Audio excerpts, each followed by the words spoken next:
para que ustedes analicen más o menos qué poquito. Tenemos por ahí un video del expresidente Enrique Peña Nieto hablando sobre esta situación para que vean cómo no es nada más de este sexenio, sino que viene de sexenios anteriores. Adri, ¿me podrías apoyar, por favor?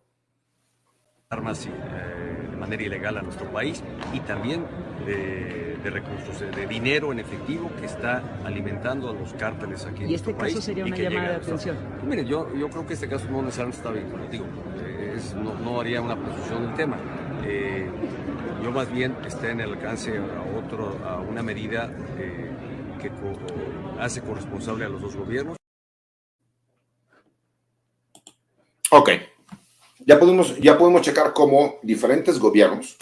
han intentado, ¿no?,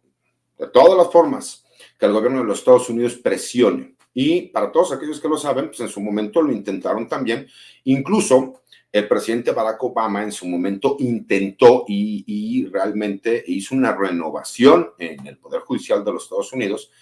en específico en el estado de Massachusetts. Por eso se está intentando que esta acción legal sea en este estado, en Massachusetts. ¿Por qué? Porque la mayoría de esos jueces que fueron nombrados en su momento por Barack Obama, que de alguna forma tienen un pensamiento muchísimo más liberal, acorde a lo que piensan los demócratas, y que están de alguna forma familiarizados con el tema, sea quien pueda recibir la demanda que está presentando el gobierno mexicano, para que por lo menos empecemos por el hecho de que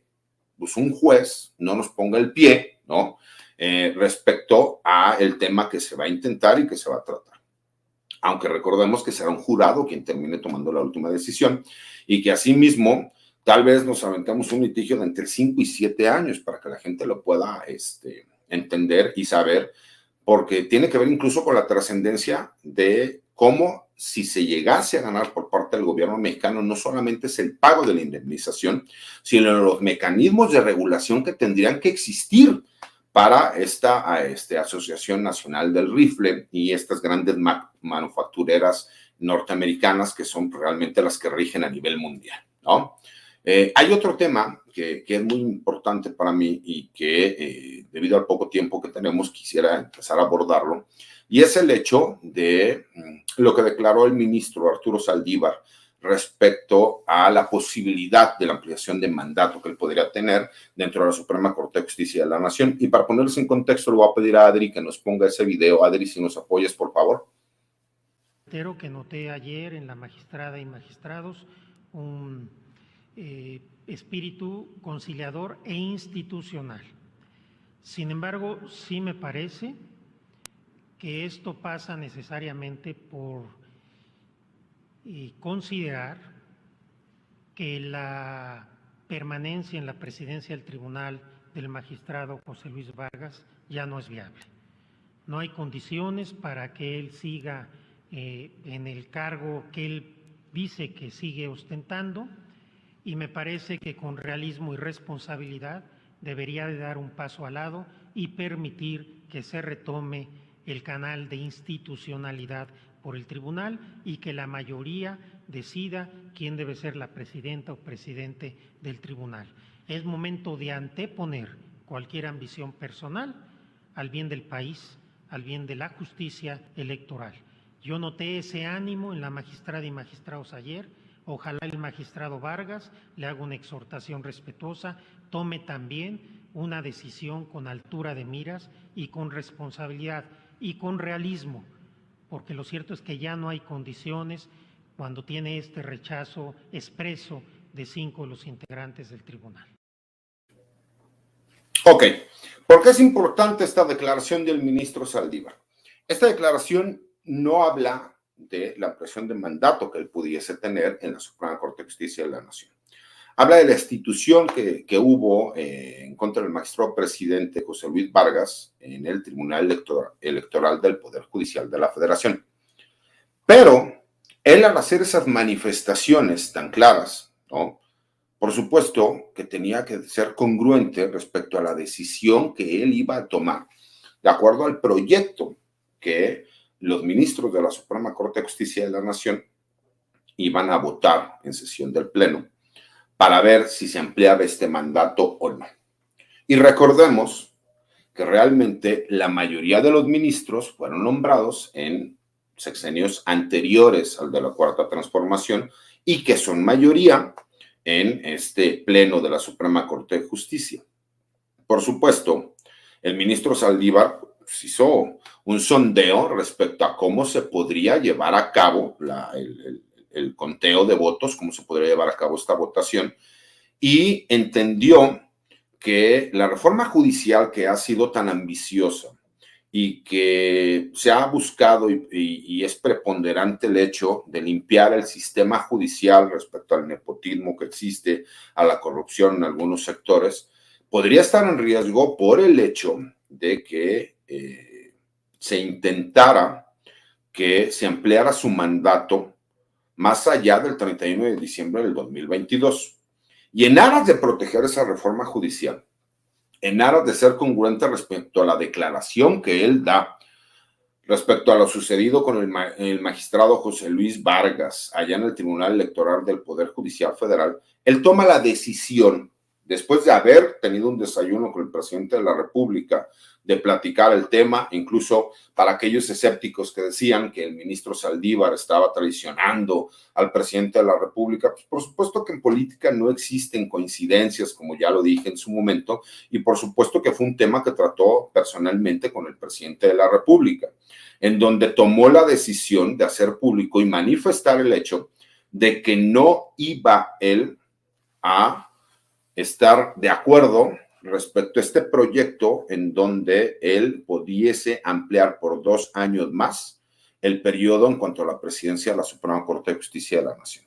¿Pero qué nos habla de esto? Pues nos habla también de que es la forma en cómo están negociando respecto a lo que se buscará que suceda en el Tribunal Electoral del Poder Judicial de la Federación, en donde no dudo, ¿sí me explico?, que será depuesto el magistrado José Luis Vargas como presidente de dicho tribunal, pero que no van a dejar a quien designaron como presidente en este momento y que entonces sí veremos que se va a llegar a un acuerdo. ¿Un acuerdo para qué? Para que no suceda lo que está sucediendo en donde los mismos ministros de la Suprema Corte de Justicia de la Nación no saben cómo van a resolver esta situación, porque por supuesto que el magistrado José Luis Vargas se amparará respecto a la decisión porque él tiene un punto de vista jurídico distinto a lo mejor al que tienen los demás magistrados, ¿no? Y quien en su mayoría, ¿no? Porque se maneja el hecho de que fue de forma unánime, sí fue de forma unánime respecto a los 5 que votaron, pero en su mayoría, como lo establece la misma ley del Tribunal Electoral del Poder Judicial de la Federación, pues por supuesto que fue depuesto y designado un nuevo presidente. Ahí es donde yo creo que se está manejando y se está viendo cuál es la importancia de que el ministro Arturo Saldívar haya tomado la decisión de no querer buscar la ampliación del mandato para ser congruente respecto a las resoluciones que puedan venir en este caso en específico. Y segundo, porque sabe que se pondría en riesgo los acuerdos a los cuales se han manejado respecto a la reforma judicial. Creo que van a empezar a cabildear y creo que lo van a empezar a hacer de una forma astuta e inteligente, porque también empezaremos a ver cómo los poderes fácticos reales que están en contra del gobierno actual, de la Cuarta Transformación, están empezando a mover sus piezas en este ajedrez político, en donde empezarán a presionar y cada vez será mayor, ¿no? Incluso en cuanto a las noticias, al lado sincronizado y todo lo que estén manejando. ¿Por qué? Porque de alguna forma ellos van a querer ver y checar qué fuerza puedan tener respecto a la revocación del mandato del presidente de la República. Y quieren ver cómo empezar a reaccionar, ¿no?, la ciudadanía mexicana respecto a las elecciones del 2024, en donde incluso ellos tienen pues, por ahí ya alguno que otro posible candidato, y que lo más curioso de esto es que uno de esos posibles candidatos sea el presidente del INE, ¿no?, Lorenzo Córdoba, y donde yo siempre he explicado, el problema no es el INE, el problema es las personas que están en el INE, el cual no puede ser posible que el árbitro diga que no lo descarten para ser candidato de la oposición a la presidencia de la República para el 2024. Pues entonces no puede ser el árbitro tiene que ser imparcial, y que me disculpen, ¿no? Pero lo que yo les he dicho, las instituciones no son malas, Yo siempre lo he mencionado, la gente me dice, oiga, usted no está molesto con el ejército por lo que le hicieron a su padre, por el hecho de que a usted lo secuestraron, el que secuestraron a su hermano y todas las situaciones que usted sufrió de tortura y todo lo demás. No, porque el ejército mexicano es la mejor institución para mí de este país, y no quita que las personas que estuvieron en su momento y que hicieron mal uso de las instituciones son los que deberían de terminar pagando por esas malas decisiones de haber estado utilizando la institución. Pero la institución como tal es la mejor institución para mí de este país. Lo mismo pasa con el INE. Creo que es una buena institución, pero que está representada por una persona que de forma directa demuestra que tiene intereses políticos y que son contrarios al gobierno federal, al gobierno de la Cuarta Transformación. ¿Por qué? Pues porque afecta de forma personal respecto a los intereses de quien está al frente. Porque ahí sí, recordemos que se reeligió, ¿no?, Lorenzo Córdoba, pero bajo el falaz argumento de que era una institución distinta, porque antes era el IFE y ahora es el INE, entonces no había ningún problema, porque al ser instituciones distintas no había una reelección. Digo, por el amor de Dios, ¿no? Si todos podemos encontrar lagunas a la ley, pues no nos hagamos tontos, todos podríamos hacer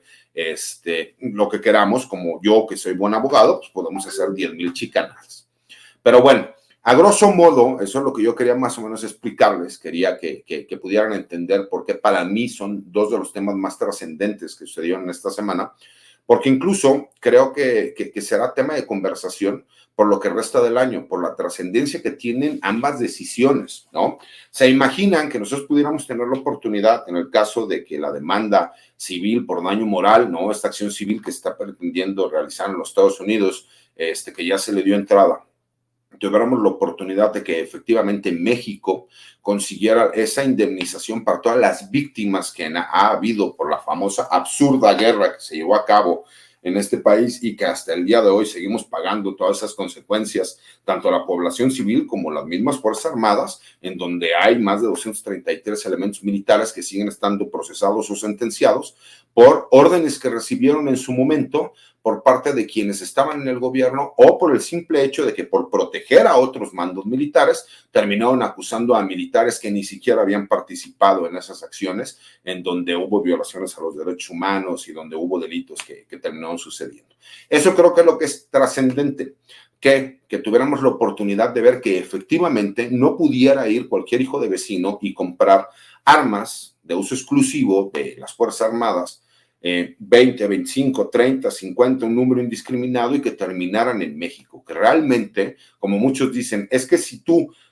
llegas a obtener, si me explico, ese beneficio y ganar esa demanda, lo único que va a hacer es que incremente el tráfico ilegal de esas armas de fuego. Perfecto, pero ya sabemos entonces que si ese tipo de armas se encuentran en territorio nacional, pues es que fueron vendidas por quien las produce de forma ilegal, y entonces sí se irían en contra de estas compañías, las cuales, al ver el riesgo, las ganancias y las altas multas que recibirían, pues por supuesto que pondrían mayor atención, porque aquí lo importante es show me the money, ¿no? O sea, ellos lo que quieren es ganar dinero. En el momento en que vieran afectados sus intereses, les aseguro que entonces sí pondrían muchísimo mayor control, ¿no? Porque mientras los morenitos nos sigamos muriendo y ellos sigan ganando dólares verdes, pues no pasa absolutamente nada.